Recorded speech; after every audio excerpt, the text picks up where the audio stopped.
Olá, você ligado no Move News. Passando aqui pelo Shopping Boulevard, nós nos deparamos com uma figura que fez muito sucesso nos anos 80 e início dos anos 90 no futebol brasileiro. Trata-se de Geraldo Dutra Pereira, mais conhecido como Geraldão. Geraldão que foi ídolo no Cruzeiro, ídolo no Porto, onde conquistou o Campeonato Europeu, a Liga, o Mundial de Clubes e também chegou à Seleção Brasileira, campeão pela seleção que disputou o Pan-Americano de 1987 em Indianápolis e que ficou muito mais famoso recentemente por conta de um golaço de falta que daqui a pouco você vai conferir aí na tela. Muito obrigado por nos receber, Geraldo. É um prazer conversar com você. Prazer é todo meu, Eric. Bom estar falando com vocês aí do Move. E é uma satisfação enorme, ainda mais numa cidade como é Vila Velha, né? Um estado como é o Espírito Santo, que eu adoro. Sempre vim aqui desde a minha infância, a família toda.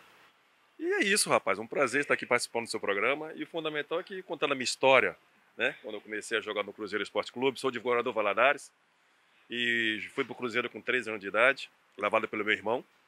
E o Sebastião Dutra Pereira, que é o Tião, que também foi jogador de futebol, jogou no Cruzeiro, jogou no Flamengo. E a minha história começou no Cruzeiro, no Infanto B. Eu tive lá com meus 13 anos, fui Infanto A, fui pro Juvenil, eu tive na seleção de Júnior também. Eu, vários jogadores, como o Giovanni, que é daqui, Moza, Figueiredo, na época, e tantos outros jogadores, Júlio César, Ricardo Rocha.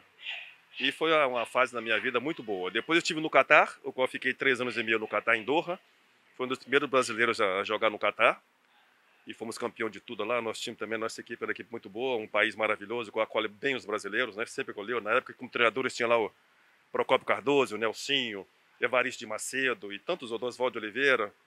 E, logicamente, que era uma comunidade muito boa com o lado brasileiro lá, com várias pessoas que entendiam do futebol, que entendem, né? E você quer dizer, então, que você abriu as portas para os jogadores brasileiros no Catar? Pode dizer bem que sim, me levaram para abrir as portas, né? Foi muito bom estar no Catar, ainda tenho amigos lá ainda, pessoas maravilhosas, o qual tem um conhecimento de futebol e que eles adoram o Brasil, sempre estão aqui no Brasil, então sempre mantém aquele contato, né? Aí depois do Cruzeiro, logicamente, eu tive uma fase muito boa no Cruzeiro, igual fui convocado para a Seleção Brasileira também em 87, e disputamos vários torneios, somos campeões na torneio Stanley House na Inglaterra, né? E fomos campeões também no Pan-Americano, com a classificação para Seul, se eu não me engano, para Seul. O qual depois o Porto, nem o Benfica liberou eu, o Porto não me liberou e o Benfica liberou o Valdo e o Ricardo. Então não podemos ir, a gente não tinha como ir, né? Mas o fundamental é que o Brasil fez um bom trabalho, né? E depois fui para o Porto. Acabou ficando com a medalha de prata nas Olimpíadas de Seul, em 88, que veio com essa classificação após a conquista do Pan-Americano de 87 em Indianápolis, do qual você fez parte. Talvez se Geraldão estivesse lá, a história poderia ser outra diante dos soviéticos na final. Os soviéticos venceram por 2-1. Sim, foi a final. Com certeza seria diferente alguma coisa. Né? Mas o fundamental é que foi um trabalho maravilhoso. Os caras, infelizmente, o futebol nos prezava cada surpresa, né? Mas o Brasil esteve muito bem. E depois fui para o Porto, né? O qual fui campeão europeu, mas não jogando, porque eu tinha sido contratado, né? Mas não teve como. Depois fomos no Porto, ganhamos tudo. Campeão intercontinental, campeão da Taça UEFA, campeão português, campeão da Taça de Portugal. Foi uma equipe que... A Supercopa, Portugal, enfim, Portugal, todos os títulos possíveis com o Porto naquele período. Naquele período, foi isso mesmo. Aí depois fiquei no Porto durante mais 3 anos, né? 2 anos e meio ao todo, né? Desses 4 anos e meio ali foram só glórias, graças a Deus. Foi um período maravilhoso, um clube em que tem uma estrutura maravilhosa. Até hoje, tem muitos brasileiros, sempre passaram por lá. Eu, Celso, Juari, tantos outros, Casagrande. Jogadores fenomenais, Edivaldo, que também jogou no lateral direito, e assim tantos outros jogadores que passaram por lá, que sabe como é que é sempre aquela... Quando a gente chega lá, aquele reconhecimento, né? O Futebol Clube do Porto, além de jogar bem, tem um jogador que está desequilibrando quase em todos os jogos. Não é normal a cada 2 jogos fazer um gol de falta e... Infelizmente a nós, infelizmente ao Porto, o Geraldão novamente desequilibrou. O Geraldão tem um potente remate e acho que foi bem marcado e foi um grande gol. Portanto, mérito dele. Sim, mérito dele. O presidente sempre quando reúne com os atletas falam, aqui está o Geraldão, aqui está o Celso, o Juari, tá vendo? Esses aqui foram que ajudaram a construir esse clube aqui. Eu acho que um gol é fundamental, principalmente no início de uma partida. Sendo um defesa central, vai ser o rei dos marcadores deste campeonato ou não? Não, sou um defesa que minha preocupação maior é sempre em defender. Apesar de ser zagueiro e ficar ali na retaguarda, ser notabilizado como zagueiro, é também um zagueiro de vanguarda, se é que podemos dizer assim, porque começou com aquela história do zagueiro artilheiro, né? era o zagueirão que fazia gol. Isso, Eric. No Catar também, eu fiz bastante gol no Catar. Em finais, foram 3 decisões do qual eu fiz gol de falta e nós estamos campeões da perto do meu gol, né? Logicamente que o meu gol foi só aquela parte final, mas a equipe era muito boa. E fomos campeões durante 3 campeonatos lá. Taça Sheikh Jassim, campeonato nacional, e o campeonato da Taça Sheikh Khalifa. E desses 3 jogos aí eu fiz o gol de falta, e que ficou marcado também, né? Porque, querendo ou não, acho que na decisão, quando o gol fica marcado sempre, né? E tive no Catar muito bom, que eu abri as portas e, logicamente, que eu tenho amigos lá ainda, que o pessoal fala que ainda que me consideram Catari, porque eles falam, até muitos amigos lá, né? Então a gente conversa, fui para lá com 17 anos e pouco, e então, logicamente, que eles me acolhiam bastante, iam para a casa deles, a gente fazia muita bagunça lá, assim, ia para o deserto, acampava. Tem um gol do Geraldão, que foi o primeiro gol de uma vitória por 3-0 do Cruzeiro sobre o Piauí, lá no Piauí. O primeiro gol dessa partida no Campeonato Brasileiro de 1986. Certamente quem está nos acompanhando, está assistindo agora aí. Foi um golaço aquilo, né? Quem vai cobrar é Geraldão. E ele chuta forte, o Geraldão. Tem que ter cuidado, goleiro Batista. Deu um chute violento, o Geraldão. Lá vai ele. Pro gol! Gol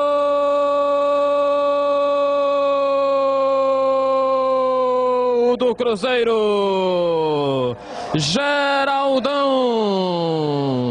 Uma falta cobrada magistralmente pelo jogador mineiro.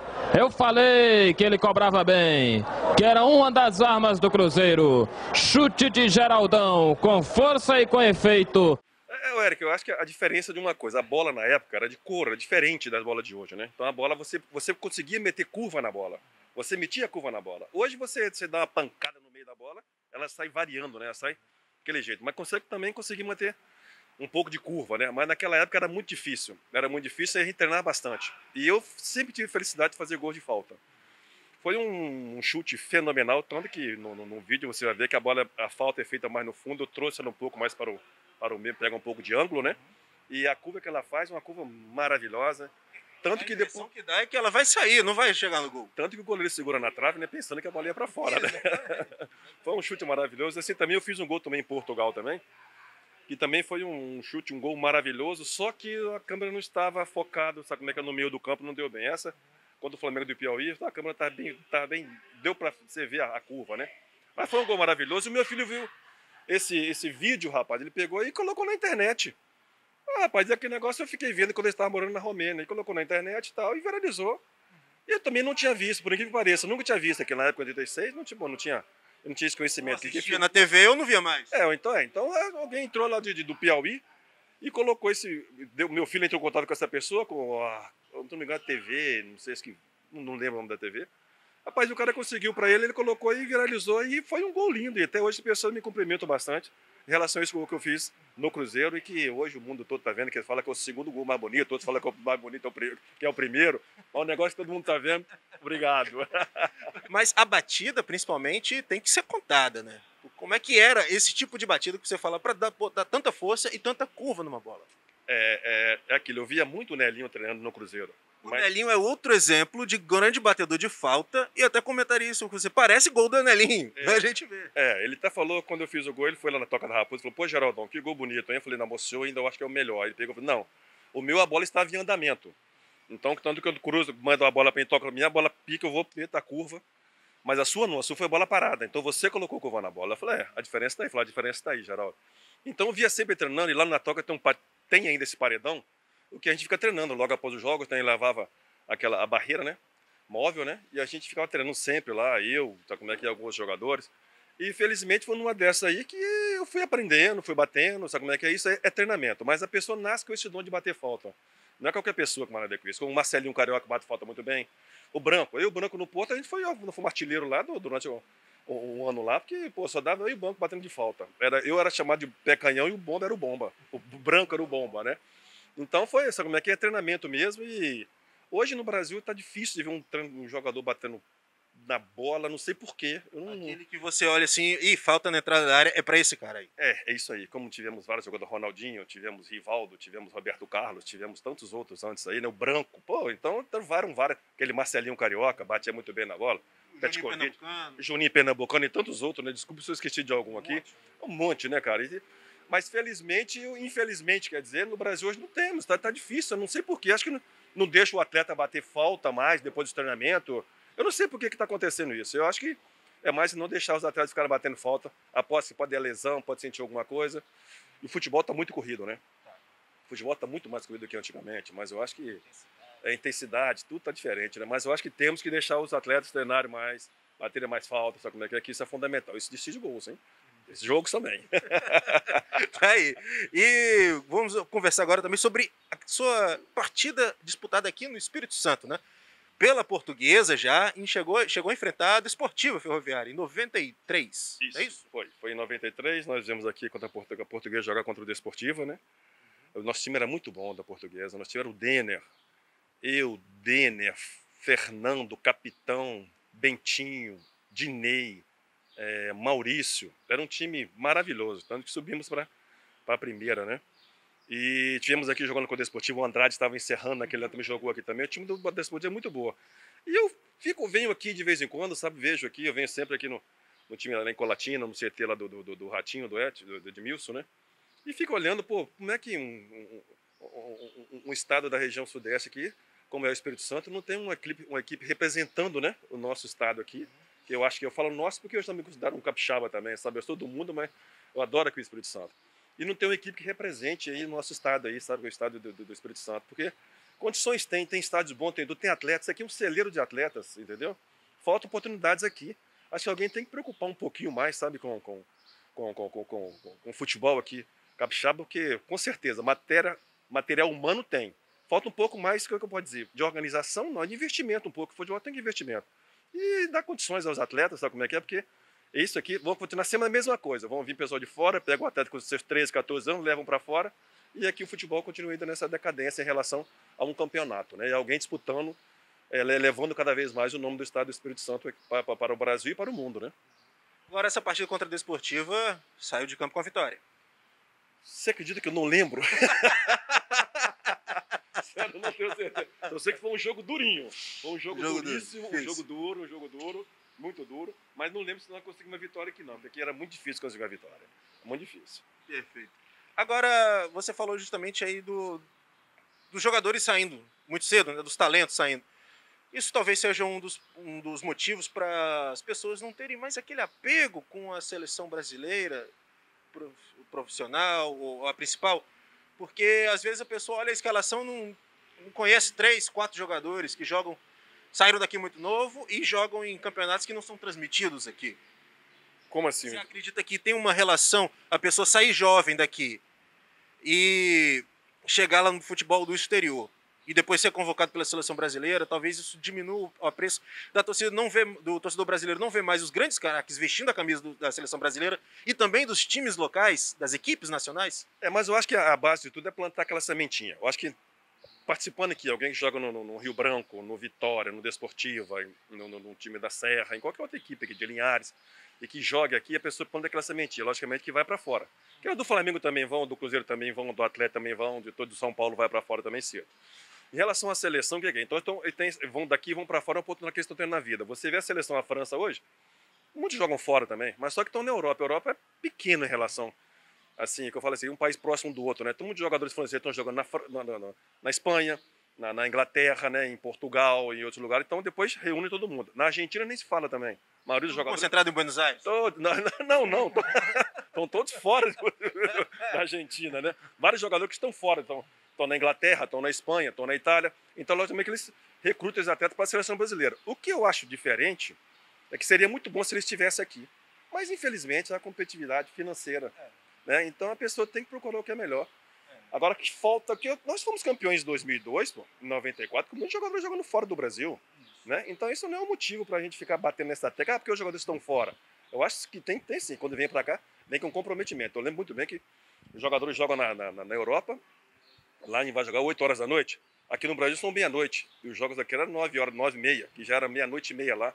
Logicamente que isso atrapalha um pouco, mas Roberto Carlos, Rivaldo, Ronaldinho, Ronaldo Fenômeno, todo mundo jogava fora, vinha pra cá e jogava maravilha. O Daí, tantos outros assim, né? Todos os outros, né? O que eu acho é que falta mesmo é a oportunidade dos atletas aqui no estado do Espírito Santo. Agora, é justamente isso. O mercado lá fora é muito atrativo. E a carreira do jogador é curta. Não sabe o dia de amanhã. Você mesmo passou por um problema de lesão. Isso em 87, não foi? Em 87 tinha uma desinserção muscular do reto, né? Ele descolou aqui de cima, né? E veio parar aqui embaixo. Mas o músculo estava intacto. Então foi só isso. O doutor Espregueira Mendes, um português, fez a cirurgia. E que não me atrapalhou em nada. O que fez eu parar o futebol mesmo foi eu fui desgostando, entendeu? Desgostou por quê? Eu fui desgostando porque o futebol é muito. Eu tô nessa vida dos meus 13 anos, sabe? Né, profissional, então eu fiquei fora há muito tempo. E logicamente que eu sou um atleta, sempre fui um atleta alto e pesado. Eu jogava com 92 quilos. Eu, Ricardo Gomes.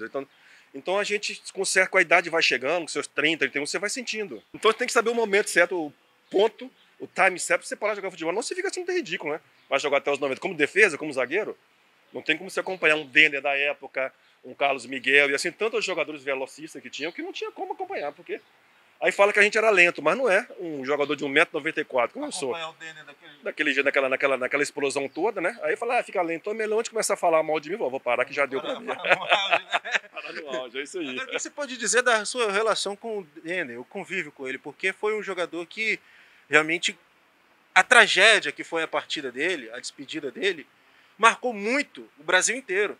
Tanto ele, por conta do que ele jogou na Portuguesa, no Grêmio e no Vasco.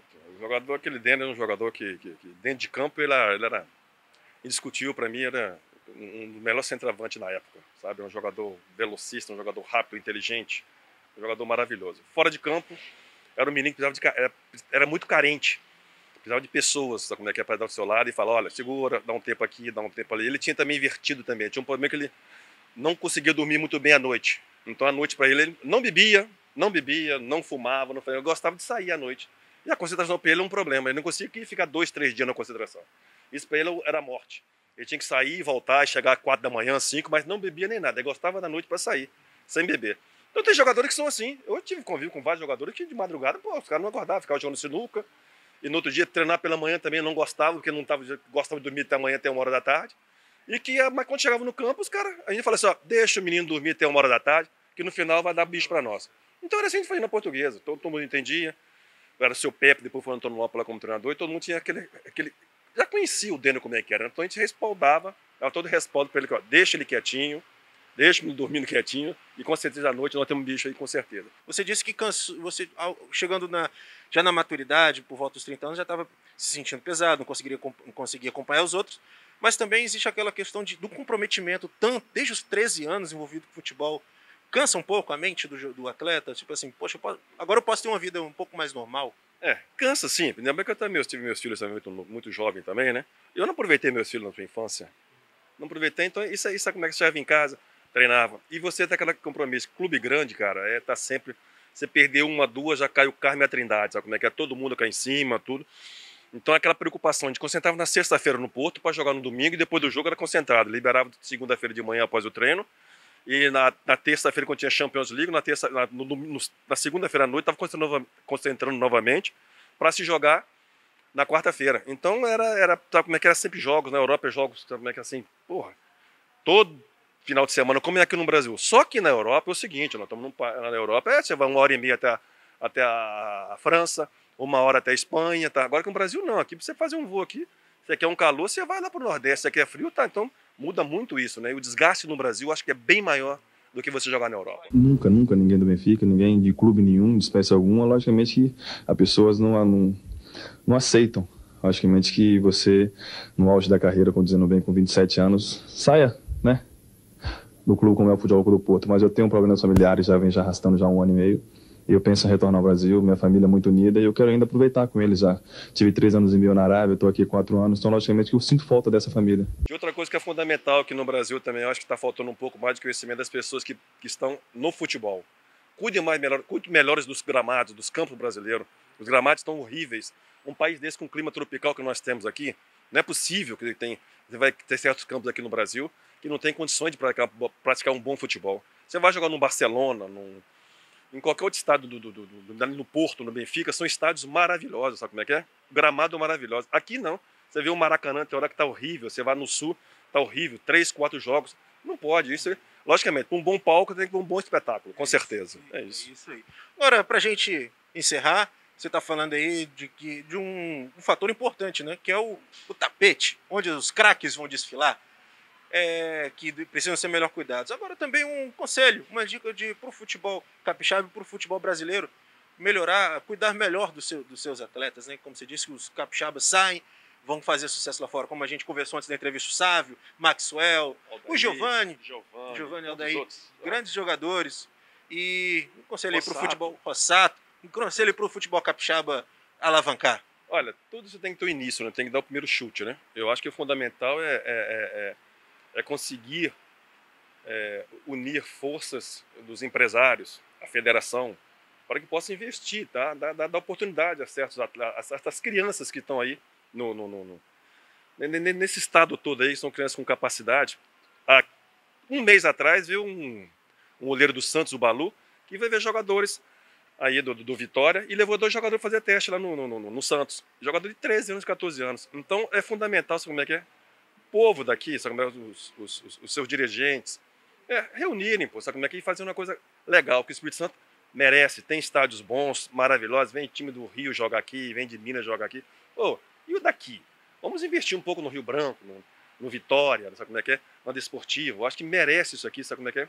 E os dirigentes, um pouquinho mais já, sabe como é que é? Os empresários vão ajudando, que com certeza só vai enaltecer cada vez mais o estado aqui do Espírito Santo.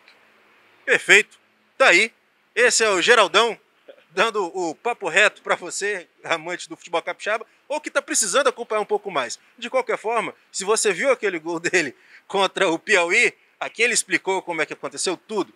Muito obrigado pela prosa. Obrigado você, foi um prazer estar com vocês aí. Mandar um abraço ao Paulo Sérgio também, que eu esqueci de falar que ele também é daqui. Lógico. Um abração para ele. Paulo, fique com Deus aí. Eu joguei contra ele, um cara, maravilhoso. De vez em quando eu encontro com ele aqui, as 2 vezes no estádio lá. Um abraço para você, Paulo. Fique com Deus aí. Parabéns, tá? E agora também temos o Richarlison na seleção olímpica e também na seleção principal. Lógico, o Pombo, né?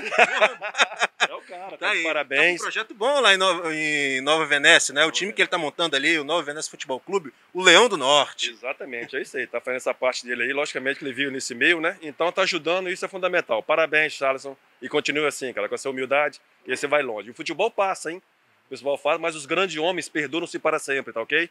Parabéns. Tá aí. O papo com o Geraldão se encerra dessa forma. Ele dá dicas para o futebol capixaba crescer, se desenvolver e voltar a disputar as grandes divisões do futebol brasileiro. Muito obrigado a você ligado no Move News. Fique ligado para mais entrevistas exclusivas.